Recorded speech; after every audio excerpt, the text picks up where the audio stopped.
Web series की night bulletin दिन भर बिहार में आपका स्वागत है। मैं पूजा प्रिया। सबसे पहले आज की सुर्खियों पर एक नजर। तेजस्वी यादव कल सीबीआई कोर्ट में होंगे पेश, बोले कानून पर पूरा भरोसा। सुधाकर सिंह के बगावती तेवर सीएम नीतीश कुमार पर खूब भड़के।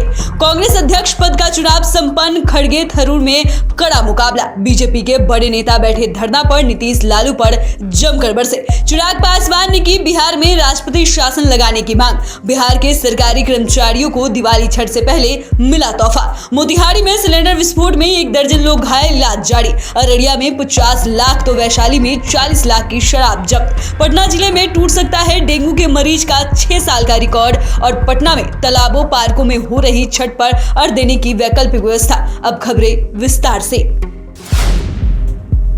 बिहार के उप मुख्यमंत्री तेजस्वी यादव के लिए कल यानी कि मंगलवार का दिन अहम होने वाला है। दरअसल सीबीआई कोर्ट में कल तेजस्वी यादव की पेशी है। तेजस्वी यादव को आईआरसीटीसी घोटाला केस में कल दिल्ली के स्पेशल सीबीआई कोर्ट में हाजिर होना है। तेजस्वी इस मामले में जमानत पर है और सीबीआई ने उनकी जमानत रद्द करने की अर्जी लगा रखी है। ऐसे में तेजस्वी यादव दिल्ली रवाना हो गए हैं। तेजस्वी यादव ने कहा कि कानून पर हमें पूरा भरोसा है और न्याय मिलेगा। उन्होंने कहा कि कोर्ट ने फिजिकल अपीयरेंस के तौर पर हमें बुलाया है, कोर्ट में हम अपना पक्ष रखेंगे।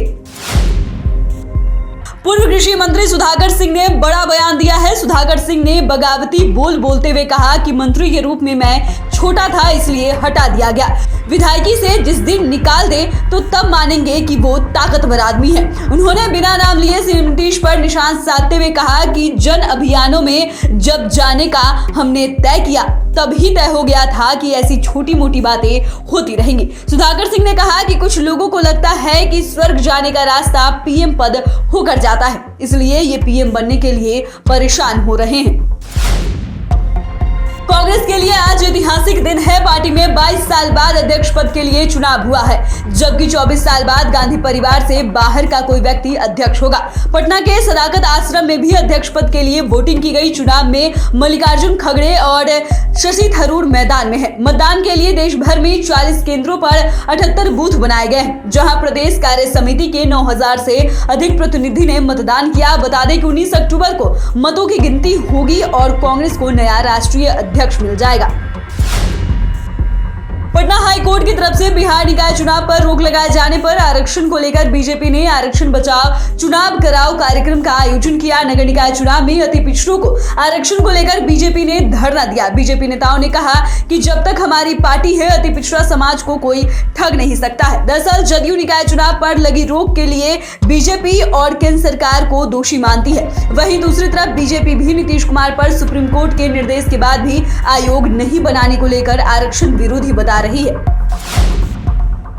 चिराग पासवान की अध्यक्षता में नई दिल्ली में लोजपा की राष्ट्रीय कार्यकारिणी की बैठक में 6 प्रस्ताव पास किए गए। इस प्रस्ताव में मुख्य रूप से बिहार में राष्ट्रपति शासन लगाने की मांग, गुजरात चुनाव लड़ने का ऐलान किया गया। इस दौरान चिराग ने कहा कि बिहार में लोजपा रामविलास का जनाधार बढ़ा है। वहीं पार्टी पदाधिकारियों को संदेश देते हुए चिराग ने कहा कि वो सिर्फ बिहार तक ही सीमित नहीं रहना चाहते हैं। झारखंड और राजस्थान में भी हमने कोशिश की, दक्षिण और पश्चिम बंगाल में भी हमारी पार्टी पहुंचे। वहीं चिराग ने ऐलान किया कि एलजेपीआर गुजरात में भी चुनाव लड़ेगी।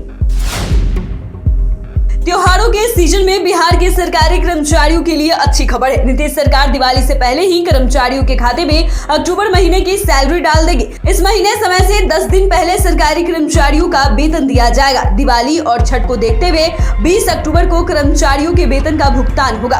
मुख्यमंत्री नीतीश कुमार से बात कर वित्त विभाग ने ये फैसला लिया है। वित्त मंत्री विजय कुमार चौधरी ने कहा कि आगामी दिवाली और लोक आस्था के महापर्व छठ को देखते हुए विभाग ने सरकारी कर्मचारियों को समय से 10 दिन पहले वेतन देने का निर्णय लिया है। मोतिहारी में सिलेंडर विस्फोट में 1 दर्जन लोग घायल हो गए हैं। बताया जा रहा है कि खाना बनाने के दौरान गैस सिलेंडर विस्फोट हुआ। गैस सिलेंडर से निकली आग की लपटों ने मोटरसाइकिल को अपनी चपेट में ले लिया है। हादसे में लगभग 1 दर्जन लोग घायल हो गए हैं। आनन फानन में सभी को इलाज के लिए सदर अस्पताल भर्ती कराया गया है। इधर सूचना मिलने पर फायर ब्रिगेड की टीम पुलिस के साथ मौके पर पहुंची और कड़ी मशक्कत के बाद आग पर काबू पाया। अररिया पुलिस की बड़ी सफलता मिली है। पुलिस ने ट्रक में छुपाकर ले जा रहे करीब 50 लाख मूल्य के शराब की खेप बरामद की है। बताया जा रहा है कि आलू और भूसे के बीच शराब लेकर एक ट्रक पश्चिम बंगाल से अररिया तरफ से आ रही थी, जिसकी भनक पुलिस को मिली थी। इसी की सूचना के आधार पर जगह जगह चेकिंग अभियान शुरू किया गया और फिर पुलिस ने ट्रक को पकड़ लिया। वहीं वैशाली में भी उत्पाद विभाग की टीम ने भारी मात्रा में शराब के साथ ट्रक चालक को भी गिरफ्तार किया। शराब की कीमत 40 लाख बताई जा रही है। पटना जिले में पिछले 15 दिनों में डेंगू दुगनी की रफ्तार से बढ़ रही है। विशेषज्ञों की माने तो जिले में डेंगू के मरीज की संख्या इस तरह बढ़ता गया तो पिछले 6 साल का रिकॉर्ड टूट जाएगा। इस सीजन में कुल मरीजों का आंकड़ा बढ़कर 3000 के पार पहुंच गया है। 2019 को छोड़ दिया जाए तो 2016 से लेकर बाकी के सालों की तुलना में डेंगू के इस साल अपना रिकॉर्ड तोड़ दिया है। वहीं सिविल सर्जन डॉक्टर के राय ने कहा कि आशंका है कि अक्टूबर महीने तक डेंगू का प्रकोप रहेगा।